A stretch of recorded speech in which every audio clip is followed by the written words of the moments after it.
just gonna turn those right off, 'cause we don't need them.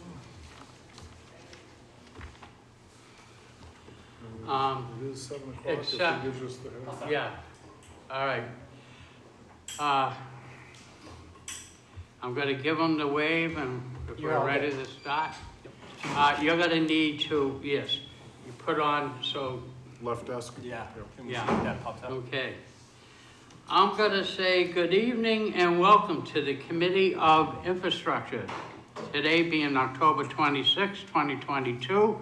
The meeting was held here in the at the time of 7 p.m.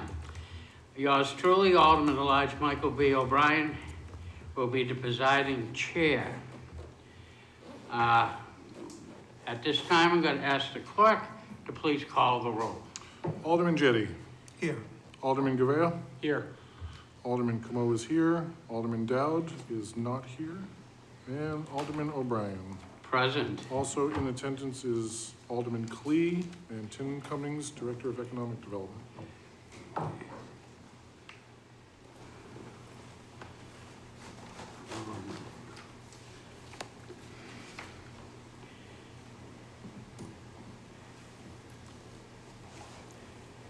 Okay. Also in attendance is, that may come up this evening, is Jill Stanfield of the Parking Department and Bill McKinney of the Building Department. Okay, they're in reserve if we need to call them up. Okay, so thank you for coming. The 18th. All right, we got the roll call, public comment. Anybody wishing to step forward? Seeing nobody, we'll move to communications.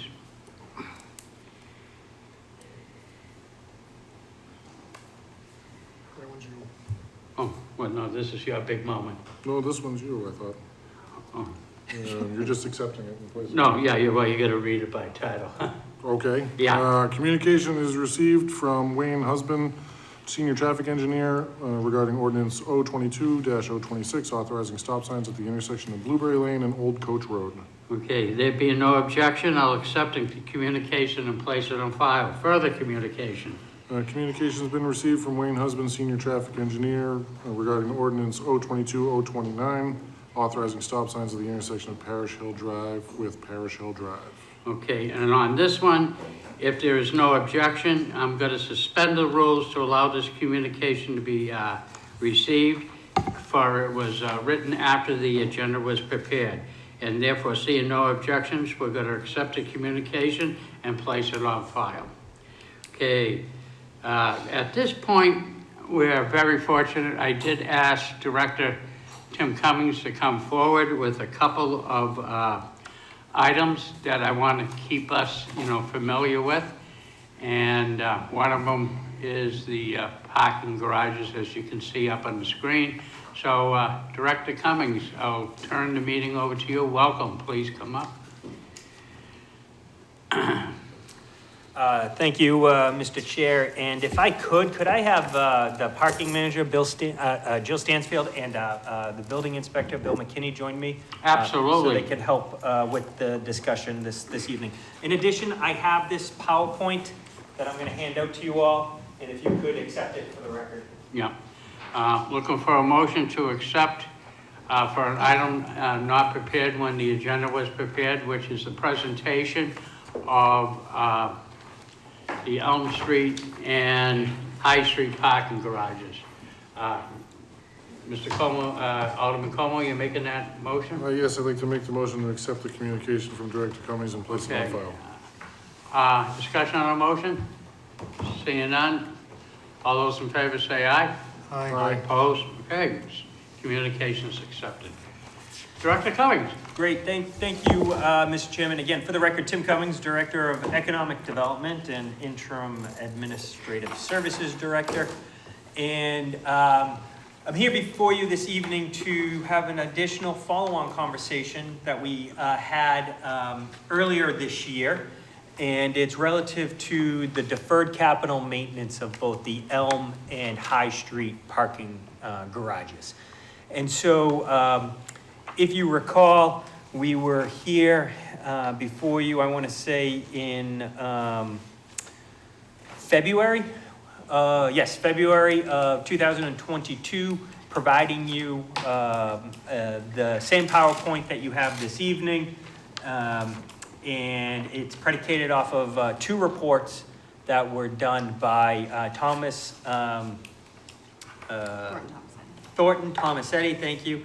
The professional engineering group that we retained to do an asset management facility assessment and basically outline the deferred capital maintenance, specifically on a life safety type of viewpoint on the parking structures. And the reason why it's critical, and I keep hitting home this point, is it is cheaper in the long run for the city of Nashua to preserve and try to get as much life out of the existing structures than trying to build brand new.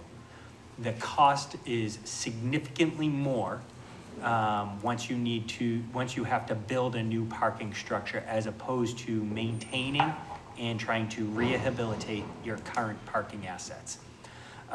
So my thought process this evening is I'd like to keep it a little casual, a little informal, and maybe have Bill talk a little bit about what he's seeing in the parking structures currently, and then maybe to kind of foreshadow a little bit, tell you what the plan is that Parking Manager Stansfield and I have developed, and hopefully will meet your approval. Carry on. Thank you. So, Bill, do you want to kind of talk a little bit about what you're observing in the parking? Yes, good evening. Bill McKinney, Building Official, Manager of the Department of Building Safety. Both garages, Elm Street and High Street, are in need of repair. And as Director Cummins states, they're suffering from deferred maintenance.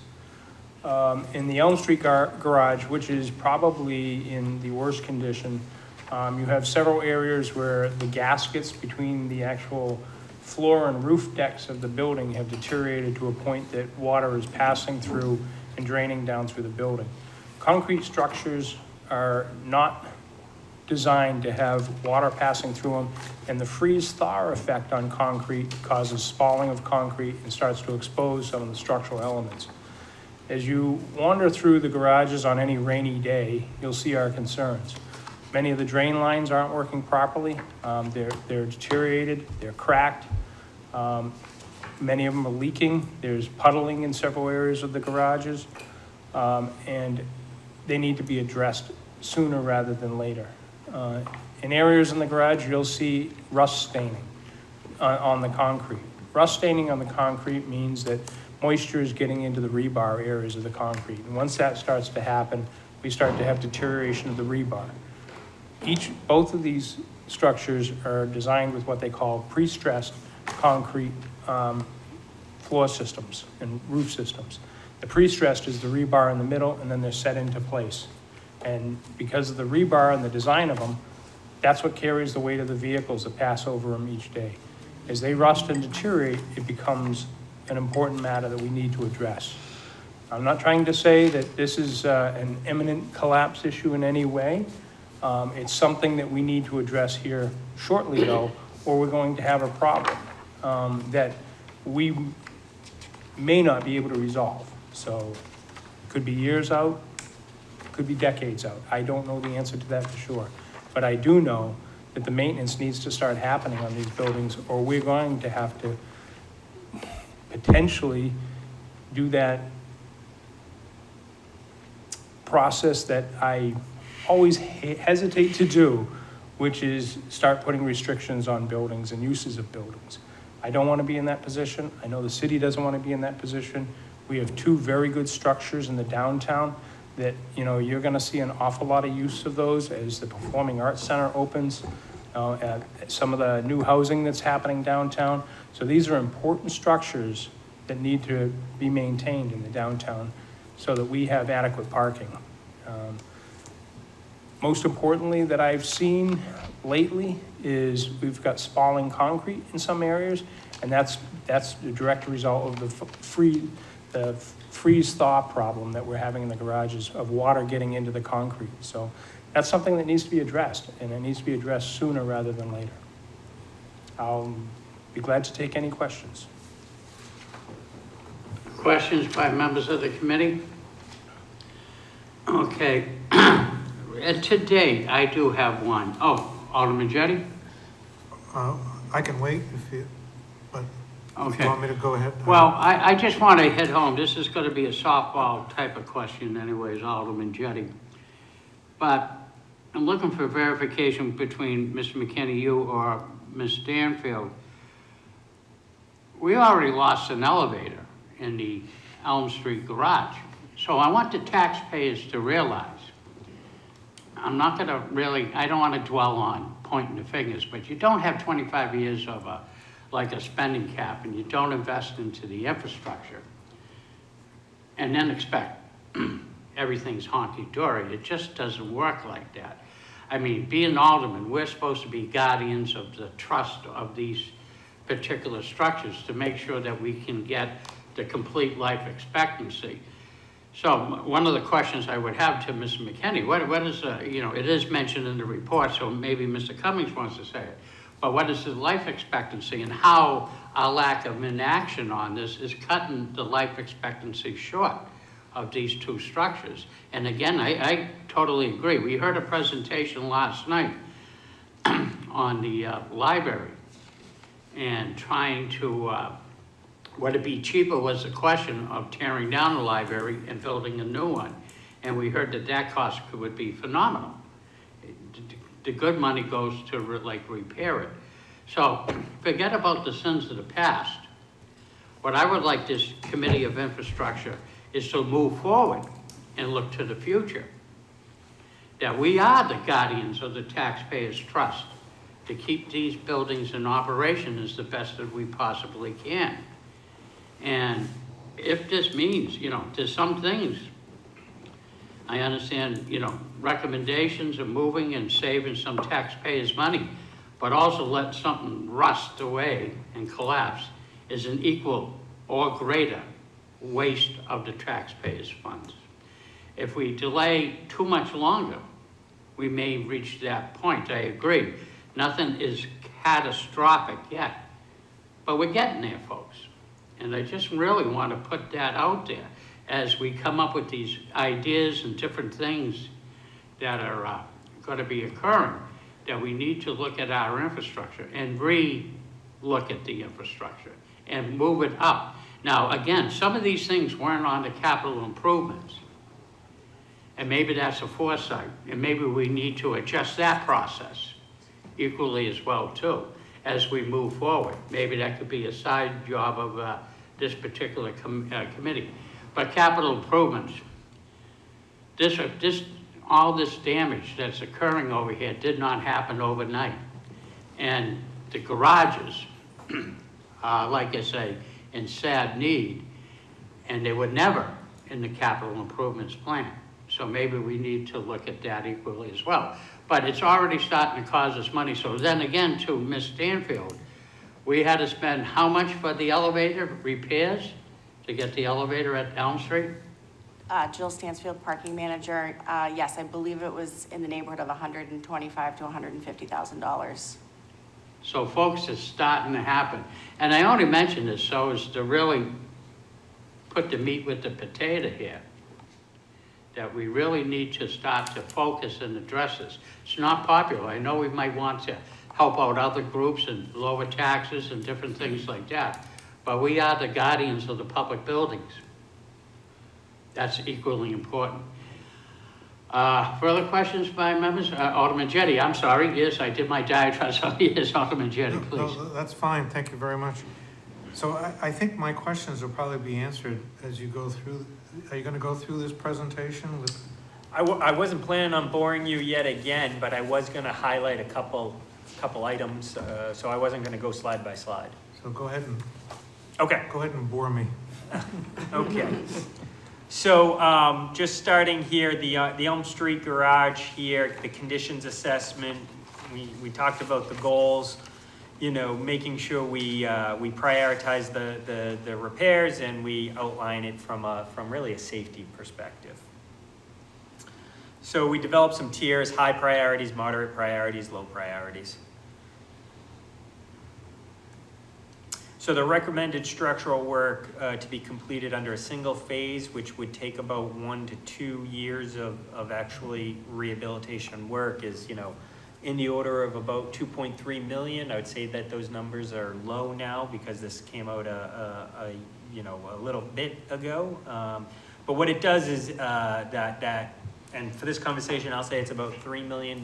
We want to get these numbers updated, but we'll just keep the conversation easy by saying that $3 million would essentially take care of your most serious prioritized projects over, if we were looking over a 20-year work plan, capital work plan, you'd get through the first 8 years with that initial investment.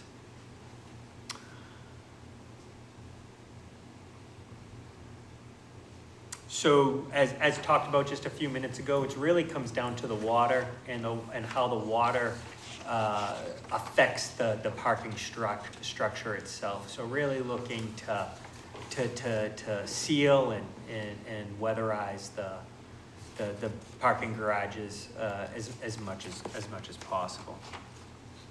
The lower priorities, and I kind of want to make sure I'm clear on this. The lower priorities aren't necessarily the safety priorities, but they're the consumer priorities. And so what do I mean by that? Well, no one really is talking to you all about the water intrusion in the building, but I can assure you, you all hear about the lack of lighting. And so I point this out because we've designated it as a low priority because, again, we are only coming at it from a life safety perspective or coming at it from a preserving of the asset perspective, from an asset management viewpoint. But we recognize, and it's not lost on us, some of these projects like lighting improvements or landscaping, security, all from a consumer standpoint, very, very important. So with that being said, though, really talking about prioritizing these water projects as the highest priority, that $3-ish million, I'm going to suggest to you, it wouldn't be, it wouldn't be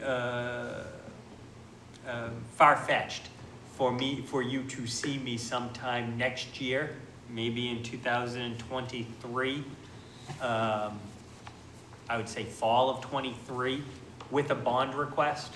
You might see me before you in the spring of 23 with a bond request.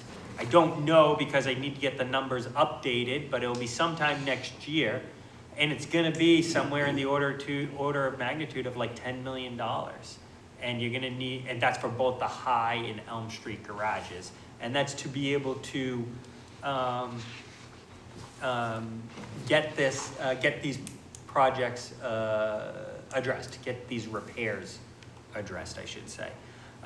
One of the strategies I've kind of thought about in terms of tackling this, in advance of the bond authorization, there is some monies available through the Parking Trust Fund. We have a little less than $500,000 that's accumulated in that Parking Trust Fund under the excellent management of the parking manager here. She's done a wonderful job cobbling together some monies. And so what I would like to do is to get ahead of the bond authorization and to try to start on these repairs is to use the cash that's readily available to us for as much as we can, and then supplement it with the bond authorization. So asking for, again, that $10-ish million, maybe it's only $8 million when all said and done, and then understanding that we'd be using $500,000 upfront cash. So even though we've gotten authorized $8 million, maybe we only use 7.5 million, because we've used $500,000 of cash in advance of actually borrowing the money to speed this project along. Again, it's an idea or a strategy I've been kicking around in my head over the last few weeks as I've been trying to, take everyone's thoughts and concerns into consideration and try to develop a balanced approach to be able to move this forward and be able to accommodate the significant costs. Asking the city of Nashua to come up with, $10 million is no Herculean feat, and so I recognize that. So I'll leave my comments there. I quickly went through the slides. This is the Elm Street garage specifically. It's the exact same conversation with the High Street garage. I don't need to bore you with those slides, so it kind of tells the exact same story. Director Cummings. If we were to engage this with the bond, can some of this go to the enhancement, like you say, for lack of, you're saying for the public, and I'm talking to security. So while some of the work is going on to stop the leaky roofs and the leaky decks, I mean, folks, this ain't the roof that's leaking down. This is this, second floor leaking onto the first floor. It's already past the roof, So, I mean, that's how acute this is. But it's destroying the lighting as well, too. So can we take a look as part of the bonding of that? Cameras in the stairwell. The reason I bring this up is in anticipation of something that's going to really utilize these parking garages, such as the Performing Arts Center. A lot of people may choose to, park there. So I'd like them to feel welcomed and safe and everything in those structures. So to answer your question, yes, that very much could be, and it's one of the reasons why I'm using the figure 10 million, because and I point this out, the 2.3 million that's here, that doesn't include the lighting. And so in anticipation of probably this comment coming, if we were to be as narrow as possible, you're gonna need to spend around that $7 to $8 million just to do the weatherization, public safety type of improvements. But thinking you're gonna wanna do a little bit more than that and take on some of those lighting improvements, you're really looking at like a $10 million authorization. And of course, we will use cash as much as possible. And I also would be remiss not to point out that, and this is a conversation that we need to have, and I don't think we're ready for it right now, but you could collect some revenue from the garages themselves and dedicate that money to paying for some of this bond as well. Now, the city has not done that directly per se, and that is an option that you could potentially look at to help recoup some of the investment we would be making. And so these are all the ideas that are in the back of my mind as we're trying to advance this conversation. I'm going to recognize Alderman Como, but first, on the later statement, it appears to me, from a little I know, but we are leaving some, and I don't want to use the term revenue because we're not reinventing the wheel when we overcharge, or any type of thing. But right now, we haven't got the staff available to really have like the way that the parking should be performed. Am I correct in that? We do need some more employees. And if we did have employees, then maybe that could be as part of the funding source. I don't recommend funding any positions on bonding. That's bad financing there. But we were too good. Maybe we need to play a little bit of harder ball and to look and to get better staff to help us out with this particular project. Do you want to opine to that? That's a loaded question. Yeah, I'd let the parking manager actually take that one on. So, Jill Stansfield, parking manager. We are currently nearing the end of our parking study, as you all know. Unfortunately, with the issue with getting employees in a lot of different industries, it's affected not only us here in the city, but it's also affected the parking consultants' staff. So originally, he had a group of 4, and it's him now alone doing it. So it is taking a bit longer than expected. But I do know that it's going to be a really good document for the city and for this Board of Aldermen to make decisions going forward. So with that being said, yes, we do need more staff. We would like to have this report to be able to present to the board before we come forward with some recommendations on staffing. But yes, our department desperately does need some more staffing. I would just note though, really what you want to do with parking is not look at it as a revenue source, but you No, I want to did try to- change, you want to change behavior. Help me in the phraseology. You want to make sure you get the type of behavior you want from your community. And so ideally, you are not writing as many tickets, but they are paying the appropriate fee at the lease or the meter. And then when they are unfortunately cited for an infraction, you are at a level that it actually makes them think about doing it again and not just dismissing it. It's all about managing the behaviors. And then the byproduct of that is you could use it to manage your parking operations in your assets. I think it's very fair to say that the parking operations is understaffed, and we recognize that. I have been very slow to move on trying to address that issue because I felt it would be inappropriate to do so without the advice and counsel of that professional study. Okay. So thank you for the correction. And Alderman Como. Yes, thank you. Through you to Director Cummings, I would like to ask if you could clarify for me, maybe I'm just not understanding this. On the last slide, page 14, has some different numbers than what you've been saying. It looks like, if I'm reading this right, it says if we do all of the work, it's 3.4 and 2.6, which comes up to 6 million. So I'm trying to figure out how we're getting to 10. These numbers are a couple years old, and so that's why over the next 6 months or so, I'm gonna get these numbers updated. But I'm guessing, knowing escalation the way I do, we're more in the range of what I'm talking about than what you're seeing in this document. Okay, thank you. Point well taken on what happens when you delay. Alderman Gouveia. Thank you, Mr. Chairman. Back when we talked about this the last time, I said I think we should go all in on it, and I still do feel that way. I think from a marketing standpoint of the city, this is one of the first things they see.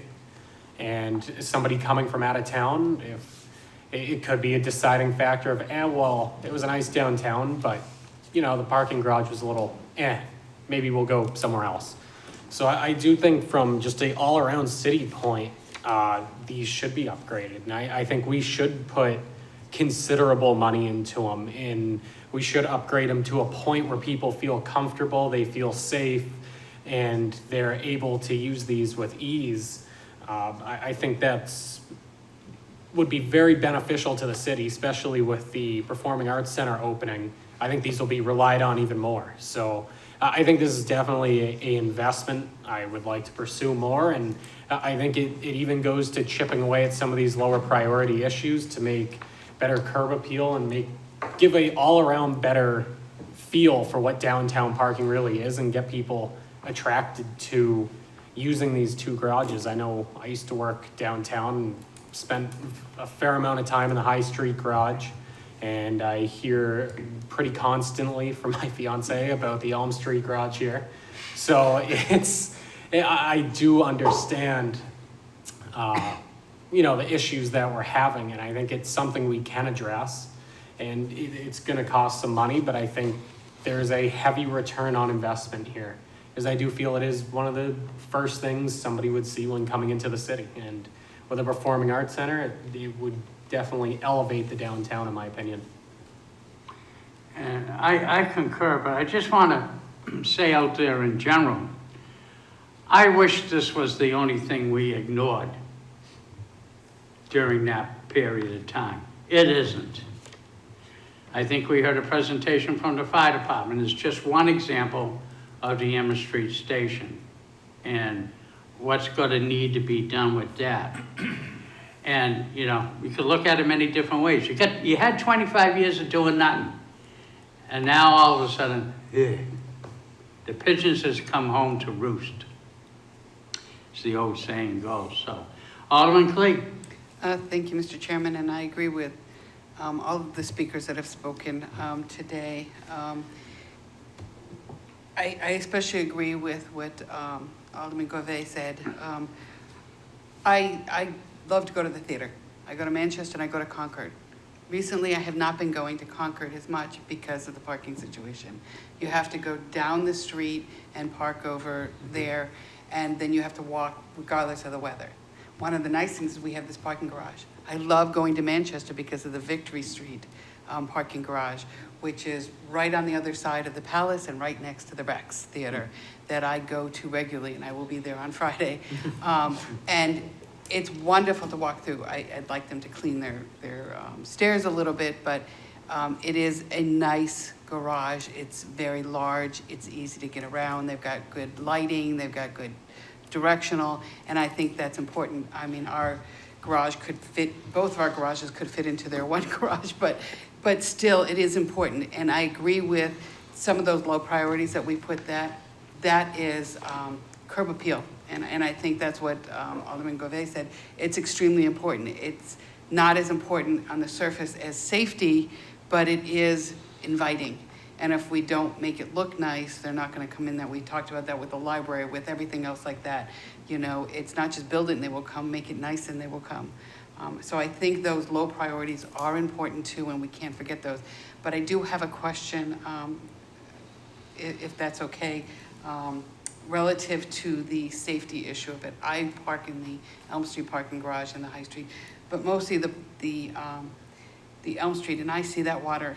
I see it running down, I see it coming between that. And my father worked with concrete, so I know about the splaying and I know about all of that. And every now and then I'll look over and see little rebar and say to my husband, maybe we shouldn't park here. I just want it to be known for those that are in the public that while we still need to do this work, it is currently safe, correct? We're not going to, I know you can't give 100% with that, but I do. And if it's not, I want the public to know that too. I mean, we need to be honest with them. We don't want any lawsuits or anything, so please, thank you. We're at a point in time, Bill McKinney, building official for the city, we're at a point in time that, you know, the buildings are still safe. They're still safe to use. In fact, I park on the third deck every day, so I don't have any concerns with that. And based upon the study that was done with the engineering firm, they didn't have any glaring, I would say, imminent hazards that needed to be resolved immediately. They do have a list of high priority items. And if we don't address the high priority items, then they will become emergencies. And again, then we start getting into the difficult decisions of limiting access to the garage, depending upon how much damage it is and how much damage is happening to the rebar. So, you know, some of even the vertical column lines are having some cracks and spalling on that. So that's repairable right now. But if we keep deferring it, it's going to become a much more expensive issue.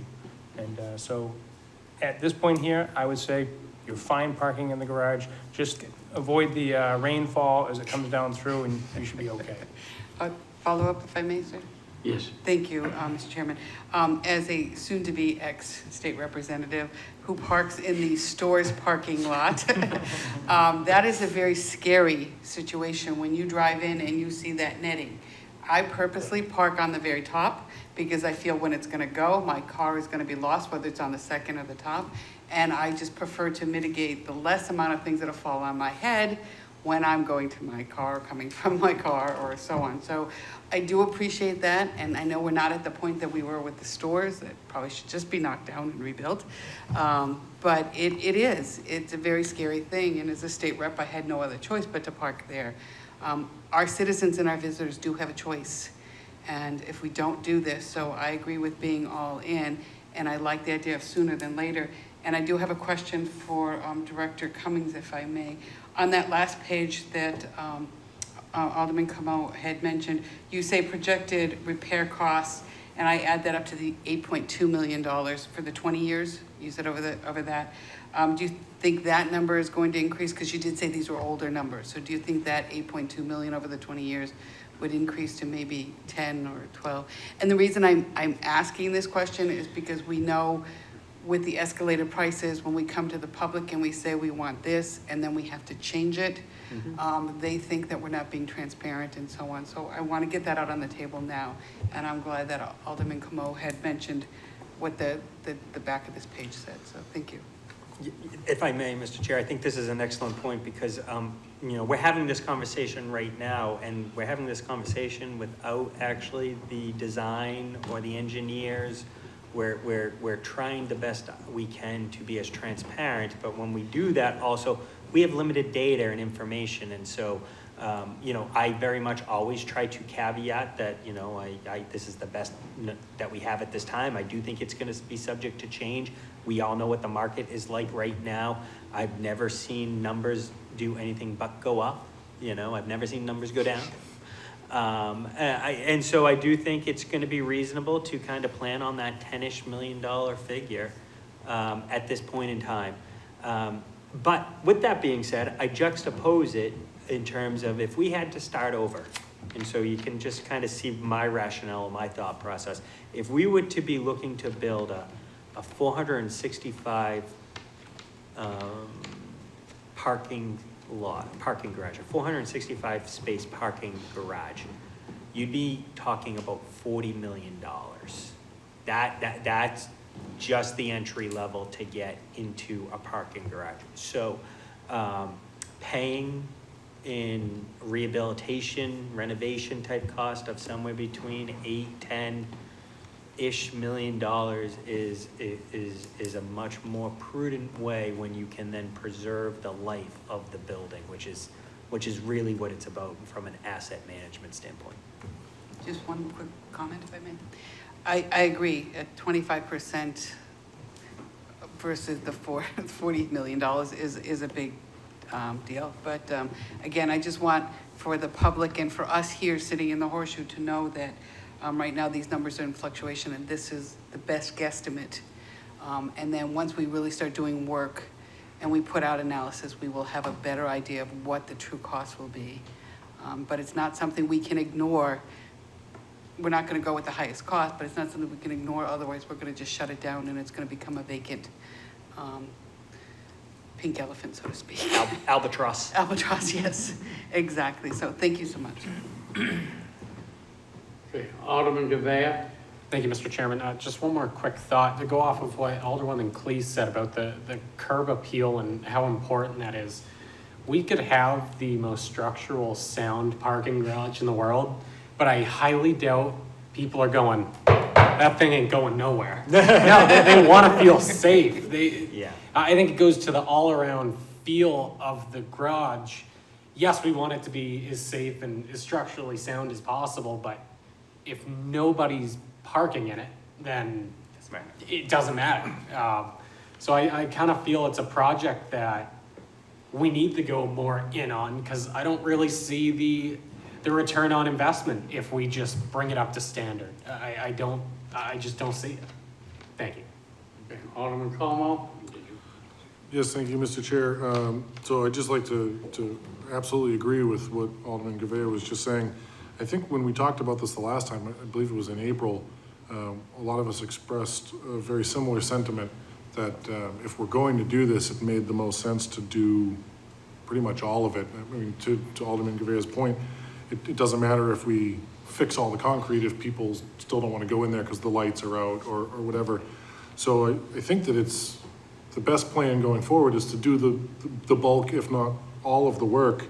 And I think that it makes sense for the city, and especially if we're going to bond the project anyway, it probably makes sense to try to bond it all at once and do all of the work as soon as possible with price escalation and what have you. So my question, I guess, to Director Cummings is, this might come across as blunt, but what's changed between April and now? Why is this back up again? Are you looking for action at this point? What can we do to facilitate this process? Really, it was just we have competing priorities, right? And and we have limited capacity. And so that's part of what this goes into. And then it's a judgment call on the director's part to get an assessment as to really where the mood is of the policymakers, you all, to proceed. There's gonna be a lot of work that goes in between now and actually getting a contractor under agreement and doing the work. And so we don't want to waste resources. The last thing I could do is come before you with this idea, you know, and then not see support for it. So this is just a, you know, checking in with you, touching, you know, I'm very conservative in my approach. And so want to just make sure I'm on the right path. The conversation I'm hearing tonight, you know, it tells me that if I come before you with something even a little higher than 10 million, you're not going to have a visceral reaction, which, you know, I am always concerned about, right? So I am trying to kind of assess that, and then also know that I am not misappropriating resources when I say we're going to move forward in this direction and get this all lined up, because I know that there is the support there by the body. Is there a follow-up, Mr. Chair? Follow-up. Thank you for that explanation. I only asked because I thought that we more or less had some sort of consensus back in April that the majority of this committee supported the project. So if there's anything that we need to do to help facilitate that, I'd be more than happy to have that conversation. I appreciate it. I really just wanted to kind of check in. The market has changed, times have changed. Sometimes priorities change. I understand all of that. So really, you know, wanting to just check in with you all. Thank you. Yeah. And not to let the cat out of the bag, there was no real special meetings or anything else like that, but I think Director Cummings identified that this is part of the process. I don't think we're going to need a motion tonight, but I'm looking for the flavor of the group. At any given point, quite frankly, we could hit a stone wall as we move up. But we need to talk to the architectural engineers. We need to have an evaluation of the existing structures. Those that used to throw a hammer like I did, it's not what you see, it's what you don't see is what's gonna get you. And we haven't even crossed that bridge. We don't know what's underneath some of this concrete. We may be unpleasantly surprised, you know. So a lot more needs to be done. So I'm not gonna be calling for a vote, but what I'm gonna call for when it's time, we do have a couple more questions that need to be fielded. We're gonna look at that. It's gonna be the recommendation of this committee to move forward with this particular project. So, Alderman Jettie. Thank you, Mr. Chairman. So, when the, I have a vague memory that the agreement we had or have with the School Street developer, aren't they paying us some lump sum of money for parking garage, in addition to renting spots in the parking garage? Didn't they agree to pay a lump sum towards rebuilding parking or something of that nature? Yes, correct. Do you remember how much that is? It's not 10 million, is it?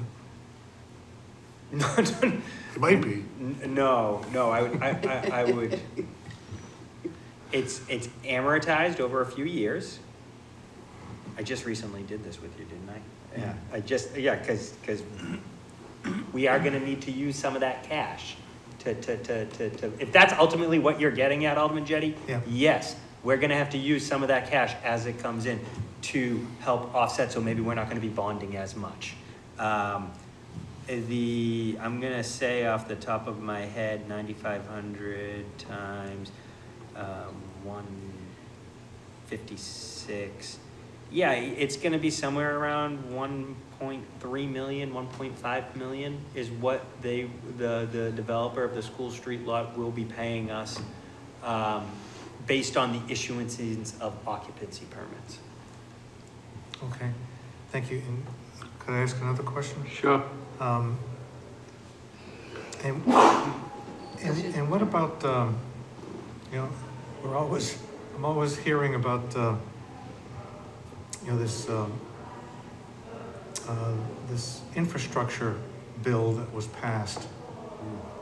And, infrastructure makes me think, this is infrastructure, is there any federal money that's available to us for this project? That's a great question. I think it's definitely one that we could look at. If we could bring some federal grant money to this, that would be wonderful. That would go without saying. I can tell you there isn't a federal grant program, infrastructure federal grant money specifically readily available that says, if you have an old parking garage, come take and use this money. That's not there. We would have to be a little bit more creative in telling the story about, revitalizing a downtown, and this is a critical asset to being able to do that. Maybe then we could access some funds, but critical to that is actually having a shovel-ready project. So this study that we did, it helps us immensely in terms of having the points for when we submit the grant application. I think if we were to have a cost estimate in hand and a contractor lined up, that would even be more points for us. And then, yes, if we could submit an application and get a few $100,000, that would be wonderful. And I can tell you, we do look at that all the time. We are constantly studying and trying to get that type of funds. And, could I Alderman continue? Jettie. And also, if what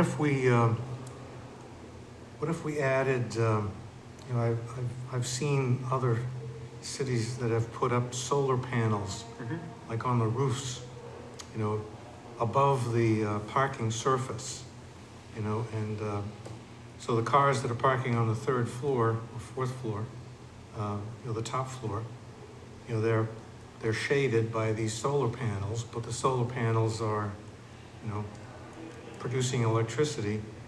And if we also, added some EV charging stations, would there be federal money to support that, effort, that? Yeah. May I, Mr. Chair?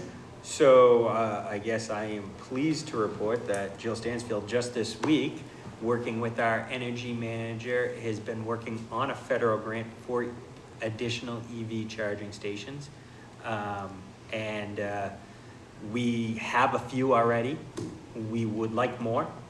Not just in the garages, by the way, in other parking lots as appropriate. So we are working towards that. I will tell you as well, and Jill knows this, it kind of chafes against me a little bit because I don't like the idea of giving away free energy, which, currently we are doing, and that's, I think, not appropriate or fair to the entire community. So we would need to look at raising the rates or somehow making sure that the person using the electricity is paying their fair share, so it doesn't become an additional burden. And so that's a longer term conversation that we need to have. And Jill knows that because I constantly bring that up every time she says we need another EV charging station.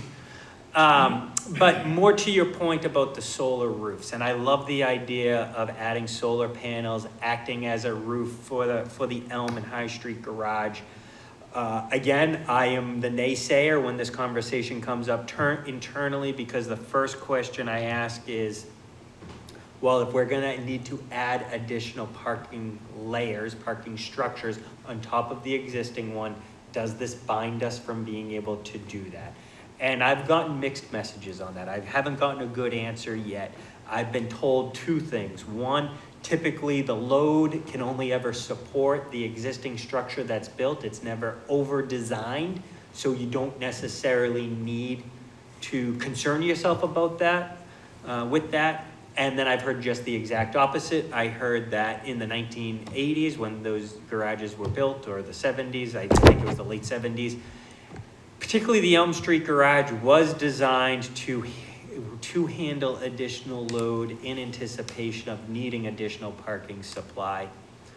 And so until this parking management plan gets done, that actually tells us whether we would be chopping our nose off to spite our face, I haven't really wanted to push too far down the path of making a 20-year commitment to having, you know, solar panels acting as our roof until we get over that hurdle. But I welcome the idea, and you know, and I guess I only caution that there's very limited places where you can build parking structures in a downtown, and so you need to be very strategic in how you do it. So oftentimes you try to utilize your current supply more efficiently. So if usually it's going out horizontally or going up vertically.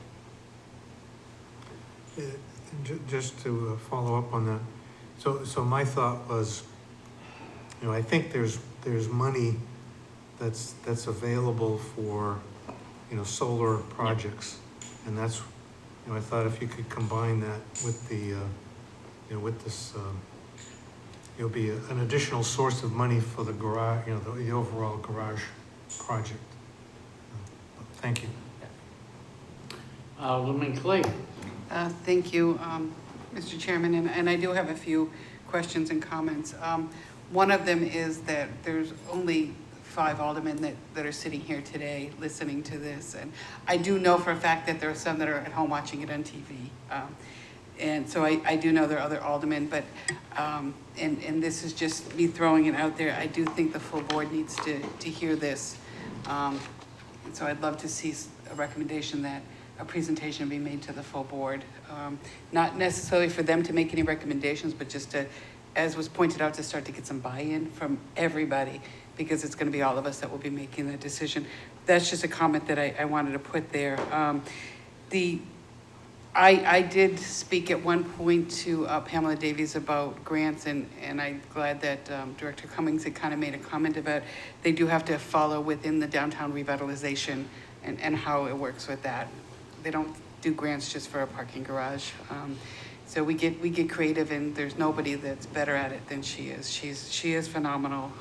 So I'd love to see what she does. And while I do like the solar panels idea, I also don't want to cut our nose off to spite our face that if we could go bigger, taller. And it doesn't mean that, to Alderman Jetty's idea, it doesn't mean that we couldn't do that to one of the garages and maybe make the other one bigger. But if I recall, we did have a conversation about going up, and I did hear what you said about getting mixed messages. I thought at that point we said that we really couldn't go structurally, and maybe this is another one, that we couldn't really go up higher because the base didn't support it. That's correct. Specific, I can tell you affirmatively for the High Street garage. That's the one I was thinking of, yeah. The Elm Street garage, we have actually spoken to the original structural engineers who designed the both parking structures, but specifically about the Elm Street garage, and the designers. And you got to remember, everything changes based off of the code, and so the code has changed since then. And so their engineers, and if you think I'm conservative, they're at a whole new level of conservative. Yes. And they were very hesitant to say, we think it's possible without them getting in and doing some level of design work to actually assess the situation, which we haven't paid for, and I can tell you that would be a couple $100,000. But their inference was, their sentiment was, is they believed that the Elm Street garage was a plausible candidate where you could continue to go vertical. Just a couple more things. One is then, to Alderman Jetty's point, perhaps maybe like the High Street parking garage could hold solar panels and so on, if we couldn't go up with that. Again, just putting that out there to see what we could do if we could get some federal monies for that. The other thing is, I guess more of a blunt question as was put forward. What do you need to actually be able to move forward? I know you're not here to ask this board or this committee anything specific, but what would be your next steps? I heard you say something about we haven't done a design or anything, we haven't paid for a design. Is that what the next step would be, and what will that give us if that case is the, because right now we're just talking conceptually. We've looked at some of the safety concerns, we have the list of the issues that we need, but how do we move this forward? And I know you don't want to waste funds unless you get it, that's why I had mentioned the full board, to see if we couldn't go forward with that. So anticipation of this conversation, again, Tim Cummings, Director of Economic Development. We're gonna put out an RFQ for construction management services, actually, to start the process, to procure a general contractor to come in and help us scope out the work and prioritize, develop a schedule. I'm not gonna say it's gonna be a GMP today, because it very well may not be a GMP, but nonetheless, we'll have a defined scope of work with tasks, with the amount of estimated cost associated to it. Some of that may take a level of professional engineering design with them participating with construction administration. And so that will all be part of the conversation. Those will be contract approvals. We'll need a source of funds to be able to do that. This would be the first time we would ever really be using the trust fund. So I don't want anyone to be surprised, as the source of funds that may come before you all for approval would be using the trust fund, which was set up and created for the support of the parking assets of Nashua, both from an operational and capital standpoint. So it would be an appropriate use of the trust fund. But nonetheless, it's the first time we'd really be using it. Ultimately, I will be seeking a request for a bond, which takes 2/3 vote. I think I would put that before you once I have a better understanding of the cost estimates. And then we would be going forward. Just a quick follow-up. I think you said it, and my brain probably took a vacation for a second. In order to get to the point where you would come to us for a bond, what exactly is it that you would need? I heard you talking about that, and I know you wouldn't get the guaranteed minimum price. Yeah. That probably wouldn't be part of this, So the GMP, but. The very next step is to procure and put under contract some professional construction management services. And that is what we're gonna actively work on. We're actively working on it right now, but that would be the very next step. That doesn't take any action by anyone other than the approval of the contract. And I would anticipate that happening sometime after the first of the year. We don't do anything quickly. So we will issue the RFQ, we will interview firms, we will select a firm, we will then negotiate the contract, then we have to put the contract, this contract, I think, would only go to Finance Committee, but depending on its nature, it may be multi-year, so it may need full Board of Aldermen approval. But nonetheless, that contract, I wouldn't anticipate seeing that until January or February timeframe. And then to you, Mr. Chair. And I don't know if it is even appropriate for us to, or you, I'm not part of your committee, I apologize, to bring a recommendation of presentation to the full board, just so that we can kind of get there. The only reason I am suggesting it is because I agree with what Director Cummings is saying, is that if he does the work that he does, even if it's only spending $25,000, I know it would be more than that, but, and then suddenly everybody says, no, he's not gonna get the 2/3, he's not gonna get this, then the taxpayers will say you wasted our money. And that was my only reason for the comment. I think you should have support. I know I feel very strongly about it. And I think it's necessary for the asset, but I know I would feel better if we had more of our members here.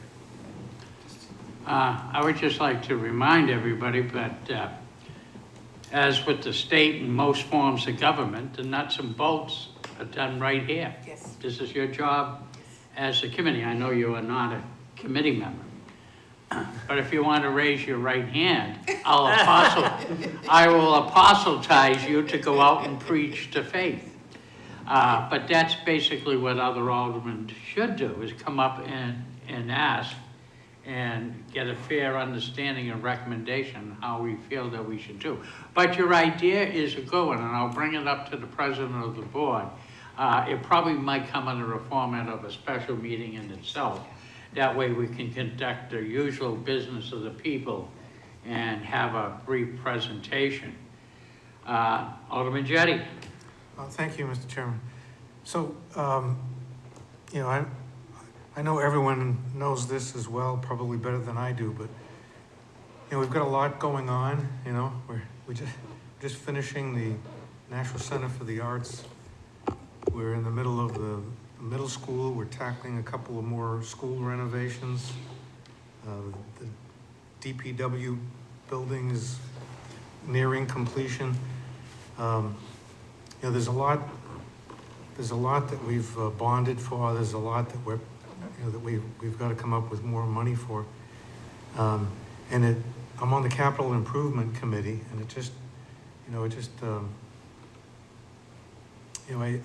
I think it's important that we, as a full board of aldermen, you know, have a complete picture of what the demands are, what the needs are of the city, you know, as we, you know, when we commit to things. And, you know, this sounds very necessary to me, and I'm 100% in favor of it. But I'm thinking, you know, what else is there? The library says they need, you know, $14, $15 million. So, my question is, have you talked? The Capital Improvement Committee is starting next month or the month after, and I know that you division heads, at least we're told that you division heads are being asked to come up with projects for the Capital Improvement Committee to consider and rate. You know, is this going to be one of them, or? Go ahead. Yes, Alderman Jettie. Okay, good, thank you. It was, the chair will note, it was eliminated. It has been elevated to the front of the burner of a gas stove, yes. I said it. Electrics, Mr. Chairman. But, Solar. it has been elevated. And again, as we look at the whole topic matter on that capital improvements, maybe that process in itself hasn't been looked at and maybe needs an upgrade, you know. And like you say, when selling this to the public, may I recommend to you guys, my fellow aldermen, the city's a landlord. We may not really think of ourselves like that, but we own buildings. And we have that, again, to reiterate what I said earlier, that responsibility to maintain those buildings.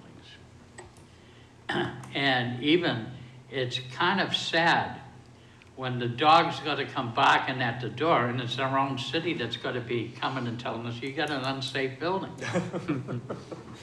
And that, in the worst case scenario, could ridiculously happen. So let's avoid that, you know. So raise your right hands, you've all been sworn in, you know, go out and preach to faithful. And when, okay, Alderman Clee. I cannot resist this. You refer to us landlords, so if we let this go down, much like the state is with the Stores building, we become slumlords. Exactly, it We loses do not want to value. do that, so yes. Yeah, and keep in mind, there's other stuff on the horizon, this is one thing. So I'm gonna make a recommendation. And my recommendation, to give Ms. Stanfield enough time and Director Cummings enough time, that this committee would like to hear back no later than February that an RFP has been obtained and to, you know, go forward. That is the recommendation, not the demand, the recommendation of this committee to go forward with an RFP and report back to the committee by the February meeting. Okay. And Ms. Stanfield, my scheduling is rather busy, so I'm gonna rely on you to make sure it gets on the docket, if you could, please, and Director Cummings. And does that satisfy everybody without objection? Is it an RFP or RFQ? Technically, it's an RFQ. Yeah. Okay, you know what we want. I do. I know what you want. Make it happen. Okay, all right. Any other, because I'm gonna move this, we do have other items on the agenda, but this is an important subject. Anybody else have any questions or anything? Okay, seeing none. I thank you all Thank you. Thank for you. coming in. this one is pretty important, so, thank you. Thank you. Thank you for your time. Okay, let's see, unfinished business, There is none. new business resolutions, There is none. new business ordinances. Mr. Chair, I'd like to make a motion to recommend final passage of ordinance O22-026. Okay. I just want the committee, I did have a phone conversation with the city engineer. I'm gonna let Alderman Jettie probably get into it deeper on this one, as well with the other one. But in talking with the city engineer and the traffic department, everything has come to an agreement. So therefore, Alderman Jettie, do you have a motion? I made the motion. Motion's Oh, what's that? I made the motion. Oh, you made a motion? Why'd you let Alderman Jettie? This is his ward. Well, that's fine, he made a motion, but I have, I normally do it unless you tell me not to. Well, yeah, we'll let Alderman Jettie. All right, I'm gonna cross my name out. I I'm gonna get write you your this name. one. okay, just put my name in, but then I have a motion to amend. I take I it did back. see. No. You're gonna like it. Don't worry. I already know about it, yeah. Yeah, so my Yes, motion to discuss your amend, amended, please. Alderman Como's motion is to amend, instead of saying the stop sign on Blueberry Lane at the southwest corner of Blueberry Lane at the intersection of Old Coach Road, I'd like to amend that to say the southeast corner. Okay, there is a motion, and again, with the conversation of the city engineer, there's no problem with this. If I may, Mr. Yes. Chair. Just to clarify, you're gonna strike the word southwest and replace it with the word southeast. Correct. Thank you. Regarding Blueberry Lane. Just to confirm with you, Mr. Chairman, so this was, the amendment is okay with DPW? That is The city correct. engineer? Okay, thank you. I'll be on record stipulated to that. I did have a Thank you. conversation, Adam, fortunately a late hour before the meeting with Mr. Hudson, the city engineer, and he's in concurrent. Alderman Jettie did work on this and then get it clarified. So this is Alderman Jettie's good work on this, so we got it clarified. All right, so got to vote on the Jettie motion. And all those in favor signify by saying aye. Aye. Okay, opposed? All right, and then the additional motion to recommend final passage. All those in favor signify by saying aye. Aye. Opposed? Okay, motion carries. Also before us is O22-029. Alderman Como, to be fair and equitable. Yes, thank you, Mr. Chair. I'd like to make a motion to recommend final passage of O22-029. Discussion on the motion? Yes, Alderman Govea? Thank you, Mr. Chairman. So I brought forward this legislation in front of you today. Oh. It was brought to. I could've. Oh, no worries. No You worries. go with it? All right. I'm good with it. I'm trying to be nice here. I brought it forward after a few residents on Parish Hill Drive told me that they were having some issues both ways. DPW went out and saw it and said it is a safety concern. They have blessed the project, so I ask for your favorable recommendation. Okay. Alderman Jettie? Yes, thank you, Mr. Chairman. So, so when I looked at this and I look at the map, Mm-hmm.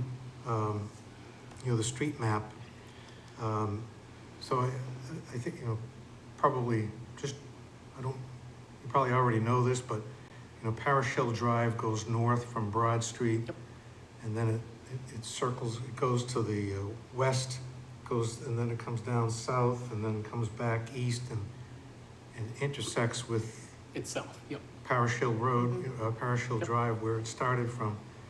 And so when I looked at the ordinance, it talks about 2 stop signs, you know, one on Parish Hill Drive on the southeast corner at its intersection with Parish Hill Drive, and then another on Parish Hill Drive on the southwest corner Yep. at its intersection with Parish Hill Drive. And, you know, when I read that, and I look at the map, I can't figure out where these stop signs are going, so can you help me? Sure, so to my knowledge, what it will be is there will be a stop sign. So you will be able to go up Parish Hill Drive without a stop sign. If you go and loop around, there will be a stop sign where the roads intersect. Yes. And then there will be a stop sign if you are coming straight down Parish Hill Drive to Broad Street. If that makes any sense. I know it's confusing because the roads intersect with each other, so. If I can help out, again, hearing from the city engineer, Dan Hudson, they're okay with this, Wayne Husband. And if you're familiar with the neighborhood itself, the natural progression of the way it is laid out, one would probably stop before gaining the intersection onto from Parish Hill Drive to Parish Hill Drive. But it does clean it up. So the engineers, they're good with this. Okay, so. They could know I- right where to put it. Okay, so could I follow up? So Yep. so when you come north on Parish Hill Drive from Yep. Broad Street, it's 2 lanes, correct? Correct. And then Mr. Chairman, I have the map pulled up. Do you mind if I walk over there and just I can point on the map where the stop sign is? Yeah, I Should we would bring save it us up? some being, would that help you, Alderman Jettie? I actually have it here. You know, I was wondering, is there a way of putting it up so that we can all see it? I was gonna say so they can see it in TV land. If you bring it up on that computer, I think you can, right? Yeah. I can, I believe, yeah. You Just go to can't, the you have to go GIS. to, Just go to the GIS. Yeah.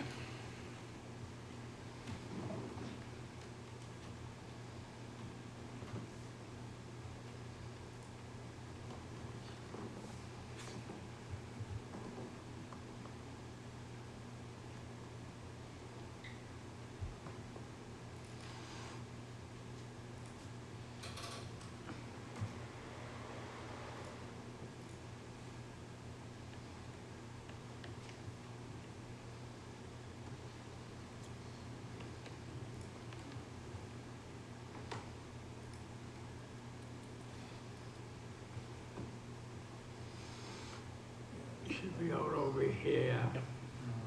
You're in the right area. Yep. Yeah, Off of Broad Street. yeah. Sometimes if you just put Parish Hill Drive up on and grab a house, you'll be able to see it. It's just past Nashua North. Yeah, it's one of these guys just past the river here. If you put Parish Hill. Right there, yeah. Oh, perfect. Mhm. Yep. Oh, So you that's got the it, you got intersection. it. Yeah, You can do that little arrow on the left of the screen there, and that'll close it up so you can see more of your map. Still loading. So to my knowledge, the sign would go on, right where 14 is, at the bottom of 14, and then there would be another sign at 10 on that intersection.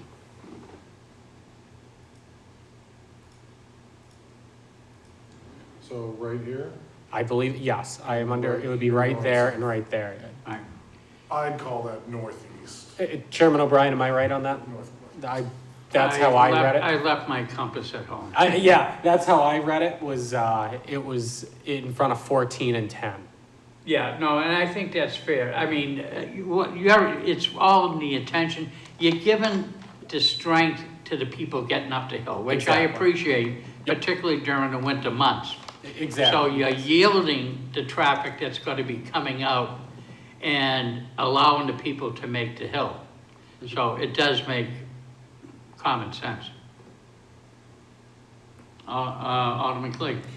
Thank you, Mr. Chairman, and I'm not questioning engineering, because if they said that it is, I think y'all should support it, but I know that in my ward, when I was intersection with Ward 2, we had a downhill, and they were very much against us putting in a stop sign at a downhill because of winter and the sliding into that intersection. But this intersection doesn't look as big as if it were the Broad Broad Street intersection, so just, Correct. I just want to throw that out there. But I would never second guess our street department. No, I absolutely see what you're saying. Yeah. Yeah, can you bring that out a bit? There is plenty of room to get the Broad Street past that Right. intersection. Right. I mean, when I was up there on the fire department, I would yell at my driver if he went through that intersection without stopping, even though there's not a Yes. stop sign. It can be scary. I've been there. Yeah, you know, there's a natural progression, you should stop Yeah, there. and it does somewhat flatten out right at that intersection as Yeah. well. It's not Yeah, it's completely flat, Not but a giant elevation change there. It's correct. Pretty modest. I think more of the elevation changes on that way up, Right. compared to when you hit that intersection. That's what it looks like. Okay. Alderman Jettie, your question has been asked and answered there? I'm gonna, this is not my ward, and, if Alderman Gouveia is satisfied with it and the engineering department is satisfied with it, I'm not gonna disagree with them. But, when I look at that and you tell me you're gonna put a sign on the southwest corner and the southeast corner, I wouldn't put it where you're telling me they're gonna put it. But, they know what they're doing, as long as they put it where you want it and you're happy with it, that's all that counts. This would be up to engineering. I will not have any input on where it's put. That's their ordeal. No, but I think what Alderman Jettie is, you're content with the general vicinity of, you're on the right corner. Yes. Okay. Maybe not within a foot, but you're on the right, Yes, if the right church, the wrong pew, we could fix that. Exactly. The stop signs would be in that general area. I don't know exactly where on the property. Further clarification? Seeing none. Motion on 022-029 by Alderman Como to recommend final passage. All those in favor signify by saying aye. Aye. Opposed? Motion carries. Tabled in committee. There's none? General discussion. I just want to mention briefly, thank you. I did ask Director Cummings to come forward with the garages. I think February would be a good enough time frame for them to come up with everything that's needed to report back to us. And I like to keep that out there, but you also keep in mind, this is one of many other different projects that are pending out there. And we own a lot of stuff, and we're shortly going to receive back the Elm Street facility. And so, the list is going to get bigger. So we're going to need to take a look at that. Even if we don't do anything immediately, we're going to have to secure it to make sure that it's vandal-proof and it doesn't burn down or whatever. So got a lot to discuss as we move on with infrastructure. Anything else in general discussion? Okay, seeing none. Mr. Public, yes. I want to piggyback on what you said. For the public that's listening as well as for ourselves, including myself, we can't do everything all at once, and I agree with that. And I think that's kind of what the Capital Improvement Committee does too, is they kind of help to prioritize things. I'm not making comment about any project that's going to be coming forward to us, but we do have to pick and choose. And I think because we've let infrastructure fall, whether it be library or whatever, we need to look at it. What is the biggest safety concern, and what is the biggest draw to our city? And I think those kind of have to be in our back pocket when we make decisions. So thank you. Okay, other general discussion? Seeing none. Public comment? Anybody please step forward? Nobody's here. Okay, moving on. Remarks from Alderman. Alderman Como. Yes, thank you, Mr. Chair. Just kind of a general statement. As has been mentioned a couple of times tonight, there's some things on the horizon. The parking structures is one of them, the library, as we heard about last night. We just spent a good amount of money on upgrading some equipment for police and fire. There's going to be infrastructure costs there. As the chair's mentioned, Elm Street's going to be coming up pretty soon. And there's a lot of projects that are going to be hard to say no to. So as far as overall spending goes, hindsight being what it is, it would have been nice to maybe fund some of these things that we're told now are critical, parking garages, the library, maybe before other things that are more of a want than a need, like the Performing Arts Center, the Riverfront project. I would have much rather seen some of these critical infrastructure projects funded first, and then we can look and see if there's money left over, we can do the fun stuff after. But it's kind of sad that we looks like we did things out of order, and we funded the fun stuff first, and now we're trying to figure out how to pay for all the buildings that are falling down. So I think in the future, we have to look at the way we spend the money in a little bit more of an economical manner. That's all, thank you. Yeah, no, your point's very well taken, and if I can interject, I think we all maybe in some form, I'm not saying anything was awry, but this is modern times, and maybe looking at the capital improvement procedure may need to be upgraded. Like, we're talking the garages that were never on it. So, you know, we can't have these little stop gaps like this. So, maybe that might be part and partial. I mean, it's a bigger problem than what we realize. But then again, we've been in business for doing stuff for over 250 years. So sometimes we got to breathe new life into the patient. And maybe it's high time to take a peek-see at that. So we shall see. Anybody else? Remarks by Alderman. Seeing none, do I have a motion, Alderman Como? Thank you, Mr. Chair. I'd like to make a motion that we are adjourned. Well, I'm gonna, all those in favor signify by saying aye. Aye. Opposed? I'll declare the meeting adjourned at 8:21. I thank everybody for showing up.